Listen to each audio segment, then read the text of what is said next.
د یوسف جان او د تهکال ایسچو د انټرویو حقیقت. یوسف جان د تهکال ایسچو باره کې څه ویلي دي حقیقت په دې ویډیو کې وګورئ. دوستانو سلام او مینه مې قبول کړئ. ټولو ملګرو ته په پښتو پوسټ چینل کې هرکلی وایم.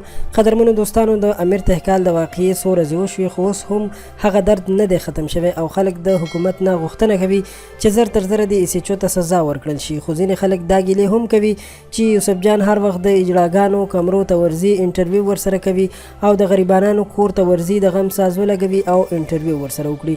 نو ولې د امیر تهکال په باره کې د ایسچو په حواله باندې چوپ دی او د هغه په اړه باندې هیڅ نه وایي؟ قدرمنو یقینا ګیله د هر چا حق ده، خو دا عکسونه چې تاسو ګورئ داسې ښکاري چې د یوسف جان لالا انټرویو هم ډېره زر را روانه ده.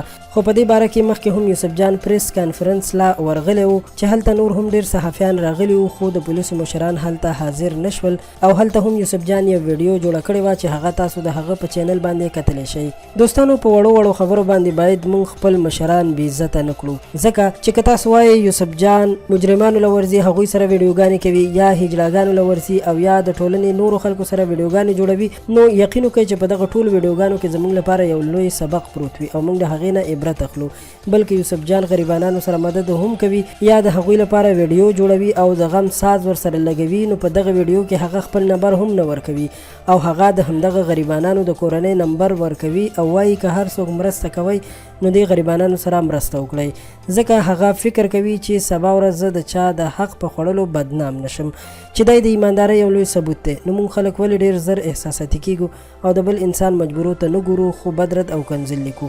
موږ او تاسو بچا سره دومره ښه نه وي کړي لکه یوسف جان لالا چې غریبانانو سره کړي دي او پولیس والا چې کوم جرم کړی دی د هغې خلاف هغه څو ورځې وړاندې هم خبرې کړې وې، خو یوسف جان یو صحافي دی او صحافي د چا ګریوان ته لاس نشي اچولی. د هغه په دې قوم باندې ډېر احسانات دي او دغه احسانات باید ومنل شي او د هغه بې عزتي ونه شي، نه ورته په سپکه سترګه وکتل شي او نه ورته بدې ردې وویل شي. دا ویډیو مې جوړول ځکه ضروري وګڼل چې په سوشل میډیا باندې بار بار د یوسف جان لالا په باره کې ډېرې بدې خبرې اورم.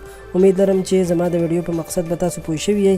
تاسو دغسې خلکو ته څه پیغام لرئ چې خپلو مشرانو یعنې د یوسف جان لالا په شان خلکو پسې بد رد لیکي؟ خپل نظر سره خامخا شریک کړئ او زموږ چینل پښتو پوسټ هم سبسکرایب کړئ. ډېره مننه.